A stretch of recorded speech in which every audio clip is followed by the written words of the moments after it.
नमस्कार, मी स्वप्नाली संदीप बेळणेकर, मुख्याध्यापक जिल्हा परिषद शाळा घोणसरी नंबर 1 ग्रामपंचायतीकडून CCTV कॅमेरे, डिजिटल शाळेकरता लॅपटॉप, प्रिंटर्स देण्यात आलेले आहेत। तसेच शाळेला ऑल कंपाऊंड व पेवर ब्लॉक बसून शाळेचे सुशोभीकरण पूर्ण झालेले आहे। शाळेतील मुलामुलींसाठी स्वतंत्र शौचालय, हँडवॉश स्टेशन, गरम व थंड पाण्याची सोय ग्रामपंचायतीकडून आम्हाला करून मिळालेली आहे।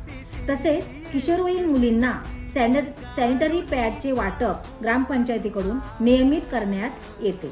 सॅनिटरी डिस्पोजल मशीनच्या माध्यमातून जैविक कचऱ्याचे विघटनही केले जात आहे। नमस्कार, माझं नाव अस्मिता अंकुश तावडे, जिल्हा परिषद प्राथमिक शाळा घोणसरी नंबर 1 प्रशालेत मी पदवीधर म्हणून काम करत आहे। या ठिकाणी मी समाजशास्त्र विषयाची पदवीधर म्हणून कार्यरत आहे। मुख्यमंत्री समृद्ध पंचायत राज अभियान अंतर्गत घोणसरी ग्रामपंचायतीने आमच्या प्रशालेतील विद्यार्थ्यांचे भावनिक, मानसिक, शारीरिक विकास करून या ठिकाणी मोलाचा वाटा उचललेला आहे। वेळोवेळी घोणसरी ग्रामपंचायत आम्हाला मदत करते, त्यामुळे विद्यार्थ्यांचा उत्कर्ष होत आहे। देवा भाऊ संगत